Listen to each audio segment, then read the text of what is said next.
आगे बढ़ेंगे। लोकसभा चुनाव 2024 और इस साल के अंत में होने वाले विधानसभा चुनाव की पिच तैयार करने के लिए समाजवादी पार्टी के मुखिया पश्चिम बंगाल पहुंच रहे हैं। शुक्रवार यानी कि आज वो ममता बनर्जी से मुलाकात करेंगे। आगामी चुनाव के मद्देनजर इस मुलाकात को काफी अहम माना गया है। कोलकाता में होने वाली इस बैठक में तृणमूल कांग्रेस के राष्ट्रीय महासचिव अभिषेक बनर्जी भी शामिल होंगे। विपक्षी एकता के लिए इसे अहम माना जा रहा है। दरअसल ममता बनर्जी कई मौकों पर विपक्षी पार्टियों से अलग नजर आई है। हाल ही में कांग्रेस की तरफ से बुलाए गए विपक्षी पार्टियों की बैठक में भी ममता बनर्जी नदारद रही। उनकी गैर मौजूदगी की वजह से सियासी हलके में चर्चाओं का दौर चल पड़ा। साथ ही उनके इस कदम ने तीसरे मोर्चे की संभावना को और मजबूत कर दिया था। वहीं अखिलेश यादव जनवरी के महीने में शरद पवार, पंजाब के मुख्यमंत्री भगवंत मान, केरल के मुख्यमंत्री पिनराई विजयन और अरविंद केजरीवाल और केसीआर से मुलाकात कर चुके हैं। अब ममता बनर्जी से होने वाली मुलाकात से तय माना जा रहा है कि तीसरे मोर्चे की कवायद जोर पर है। सवाल ये भी है कि क्या कांग्रेस के बिना विपक्ष सत्ताधारी भारतीय जनता पार्टी को मात दे पाएगा?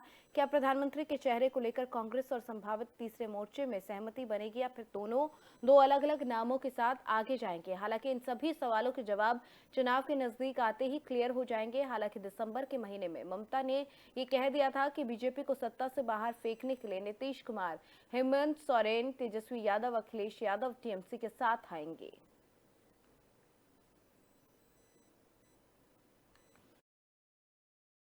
अखिलेश यादव का इस दौरे को काफी अहम माना जा रहा है, क्योंकि जिस तरीके से विपक्ष लगातार सत्ता में बैठे बीजेपी को हराने के लिए एक साथ आने की बात करता हुआ नजर आ रहा है। ऐसे में जो ममता बनर्जी है वो एक अलग ही राह पर चलती हुई नजर आ रही है और इस दौरे को काफी अहम इसलिए माना जा रहा है कि ये कहा जा सकता है कि एक साथ ये पार्टियां नजर आ सकती हैं आने वाले चुनाव में और उसको लेकर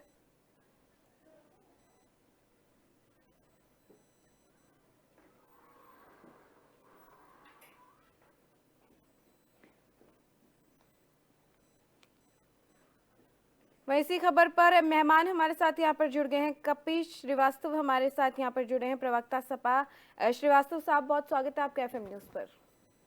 जी जी, धन्यवाद। श्रीवास्तव साहब, क्या माने अखिलेश यादव के कोलकाता दौरे से? क्या विपक्ष एक साथ आ रहा है सत्ता में बैठी बीजेपी को हराने के लिए? देखिए, कलकत्ता के अंदर हमारा जो है वो राष्ट्रीय कार्यकारिणी की बैठक है और वहाँ पे हमारे जितने प्रदेश अध्यक्ष हैं और साथ ही साथ जितने राष्ट्रीय कार्यकारिणी के पदाधिकारी हैं ये वहाँ पर अपनी बैठक करेंगे।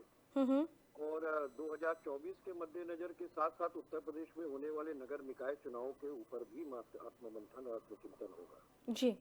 इस बैठक के अमृत मंथन से जो भी चीजें प्राप्त होंगी वो निश्चित तौर पे विपक्षी एकता को भी मजबूत करेंगी और साथ ही साथ तानाशाह पूर्वक सरकार जो कि ईडी और सीबीआई की सरकार हो चुकी है उसको कैसे हटाया जाए, इस पर निश्चित रूप से सूक्ष्म प्रबंधन की तैयारी समाजवादी पार्टी करे जी। तो क्या ये माना जाए कि ममता बनर्जी से मुलाकात काफी खास रह सकती है? ममता बनर्जी जी विपक्षी एकता की एक प्रमुख धुरी है और निश्चित रूप से जो उनका राजनीतिक अनुभव रहा है जिस तरीके से उन्होंने पश्चिम बंगाल की खुशहाली के लिए सरकारें चलाई हैं वो अद्वितीय है जी। तो निश्चित रूप से उनके अनुभव से समाजवादी पार्टी लाभान्वित होगी और समाजवादी पार्टी के साथ साथ समूचा विपक्ष लाभान्वित होगा और उनके अनुभवों के आधार पर हम एक बेहतर विपक्ष के रूप में तानाशाह पूर्वक सरकार को हटाने में सक्षम होंगे। अगर बात करें, क्योंकि ममता बनर्जी कई मौकों पर अलग भी नजर आई हैं, तो क्या ये मुलाकात उनको साथ लाने का काम करेगी?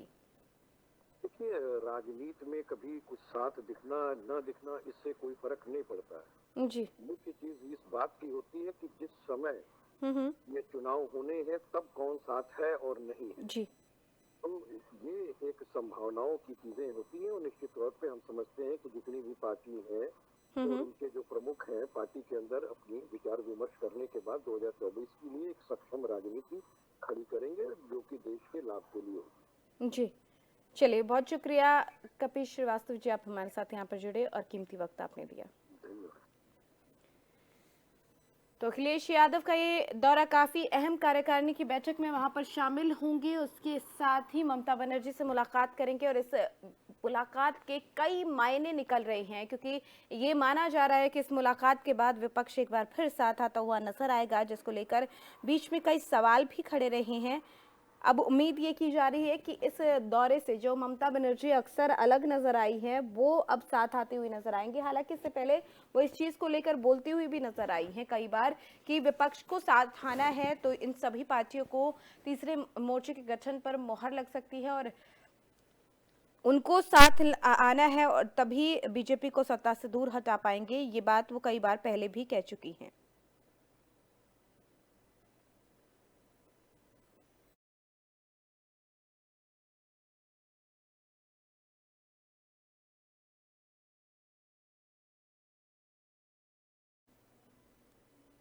वहीं यूपी के बिजली कर्मियों की 72 घंटे की हड़ताल गुरुवार रात 10 बजे से शुरू हो गई। इस हड़ताल के समर्थन में देश भर के 27 लाख बिजली कर्मी सड़कों पर उतर आए हैं। शांतिपूर्ण आंदोलन के दौरान किसी भी जो बिजली कर्मी है उनको गिरफ्तार किया गया है, तो अनिश्चितकालीन हड़ताल के साथ जेल भरो आंदोलन की चेतावनी भी दी गई।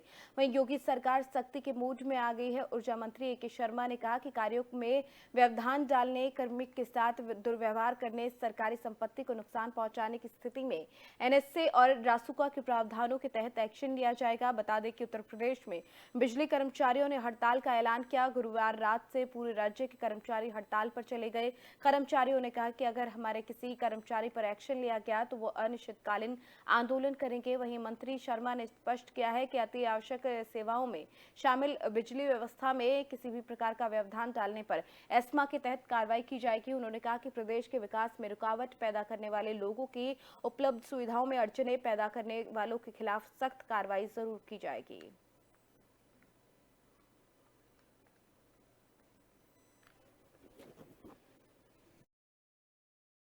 आज हम लोग कार्य बहिष्कार पर बैठे हुए हैं।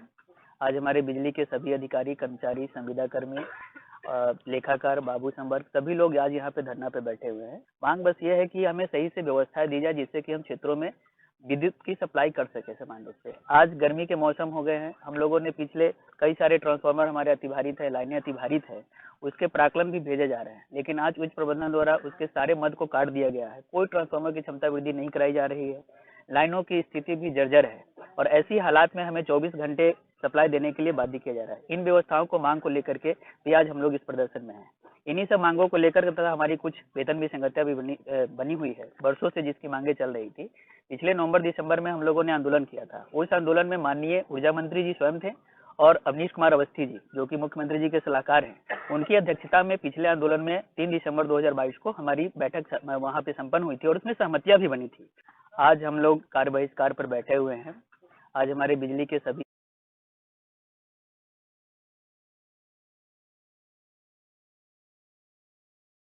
बिजली कर्मियों की हड़ताल चल रही है और काम का बहिष्कार किया जा रहा है। हालांकि इसको लेकर सरकार भी एक्शन मोड में नजर आ रही है। उनका कहना है कि काम में व्यवधान को देखते हुए एस्मा के तहत कार्रवाई की जा सकती है इन कर्मचारियों पर। आपको बता दें, यूपी में बिजली कर्मियों की 72 घंटे की हड़ताल शुरू हो चुकी है।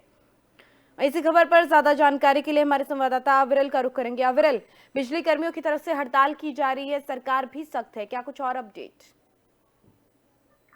बिल्कुल प्रतीक्षा, देखिए आपको बता दें कि जिस तरीके से विद्युत कर्मी जो है उन्होंने हड़ताल का पूरा मन बना लिया और 16 तारीख से इसकी शुरुआत हो गई है और साथ ही साथ 72 घंटे की पूरी हड़ताल के बारे में इनका एक प्लान है। आपको बताते चले कि विद्युत कर्मियों की 72 घंटे की हड़ताल है, ऐलान किया है उन्होंने और साथ ही साथ पूरे उत्तर प्रदेश में जगह जगह पर पॉकेट में अपने अपने जो टुकड़ी है उनको लेकर ये हड़ताल करते हुए नजर आ रहे हैं। साथ ही साथ इनकी तमाम जो मांगे हैं उन मांगों को लेकर इन्होंने हड़ताल जारी करी है और बताना चाहते हैं ये कि सरकार ने इनकी जो मांगे हैं वो मांगों को लेकर करीब दिसंबर में पूरी करने का जो वादा सरकार ने किया था वो वादा अभी तक पूरा नहीं हो पाया, जिसके चलते ये लगातार अभी हड़ताल करते हुए नजर आ रहे हैं। तो इनका ये सीधे तौर पर मानना है कि इनके साथ जो उत्पीड़न है उत्पीड़न वो बर्दाश्त नहीं करेंगे, ऐसा इनके नारे लगातार सुनाई पड़ रहे हैं। और साथ ही साथ इनके जो बड़े कर्मचारी हैं और साथ ही साथ संगठन के जो लोग हैं उन्होंने पूरा मन बना लिया है। वहीं दूसरी तरफ बताते चले कि जिस तरीके से उत्तर प्रदेश सरकार के जो ऊर्जा मंत्री है ए.के. शर्मा, उन्होंने भी सीधे तौर पर साफ कर दिया है कि हड़ताल अगर करनी है तो कोई बात नहीं है, लेकिन हड़ताल के द्वारा जनता को अगर परेशानी होती है, साथ में सरकारी संपत्ति को कोई नुकसान पहुंचाया जाता है या ऐसा कोई काम होता है जिसके द्वारा बाधित होती है तमाम जो व्यवस्थाएं हैं, उसको लेकर अगर ऐसा कुछ होगा तो उनके खिलाफ सख्त कार्रवाई की जाएगी। आप समझिए कि उत्तर प्रदेश के ऊर्जा मंत्री भी पूरी तरीके से सख्त मोड में है।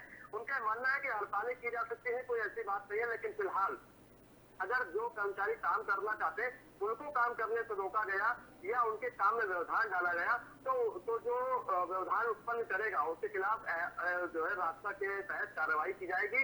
और अगर ये हड़ताल जल्द से जल्द नहीं समाप्त की गई तो कहीं ना कहीं तो बड़ा एक्शन हो सकता है। आपको बताते चले कि लाखों जो कर्मचारी है वो कहीं ना कहीं इससे सीधे तौर पर ये हड़ताल करते हुए नजर आ रहे हैं।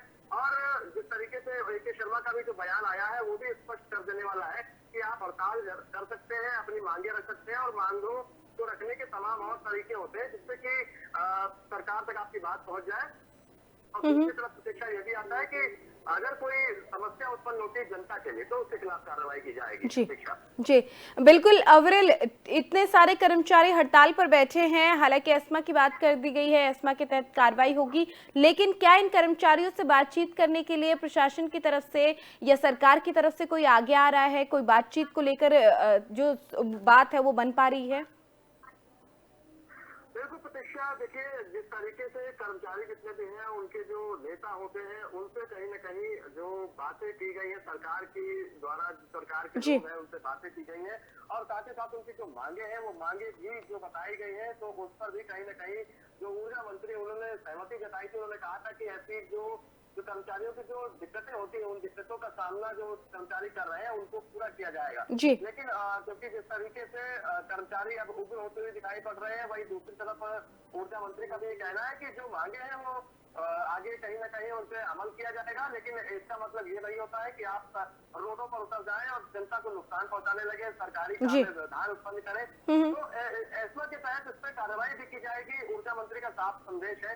हालांकि आप ये समझिए कि जिस तरीके से कैबिनेट के जो उत्तर प्रदेश कैबिनेट के जो तमाम मंत्री हैं वो कहीं ना कहीं इस समय जो विकास का जो पैमाना है उसको लेते हुए सीधा रोड पर उसको उतारने का पूरी तरीके से मन बना चुके हैं। ऐसे में अगर कर्मचारियों की तरफ से हड़ताल होती है या इस तरीके का कोई प्रदर्शन होता है तो कहीं ना कहीं जो सरकारी जो काम होते हैं, कामकाज होते हैं, उसमें बाधा उत्पन्न होती है, जिसके चलते जो विकास के काम होते हैं वो कहीं ना कहीं पीछे रह जाते हैं, बाधित होते हैं। तो ऐसे में ऊर्जा मंत्री ए.के. शर्मा ने ये बता रखा है कि आप अपनी जो मांगे हैं उन पर उन मांगों पर कहीं ना कहीं आगे अमल होता हुआ नजर आएगा। लेकिन हड़ताल कर देना और जो ये कार्य हो रहे हैं विकास कार्य उनको बाधित कर देना ये कहीं से उचित नहीं है और सभी कर्मचारी अपनी जो काम है उस पर लौटते हुए नजर आए ताकि उनकी मांगे भी पूरी की जाएंगी। लेकिन व्यवधान उत्पन्न अगर करते हैं और किसी तरीके की कोई दिक्कत परेशानी करेंगे तो उसके खिलाफ भी कार्रवाई की जाएगी।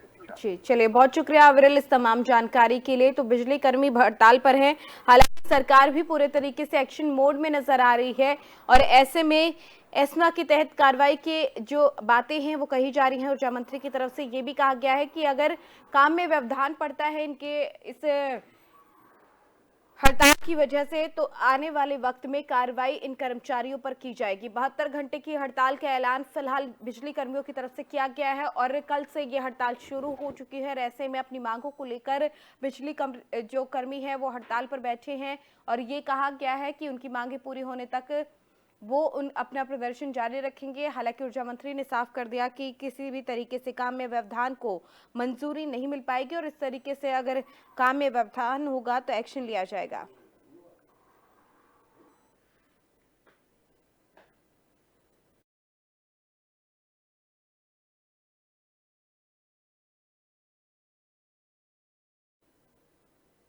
चलिए, यूपी की खबरों में फिलहाल मेरे साथ इतना ही। आप देखते रहिए FM न्यूज़। नमस्कार।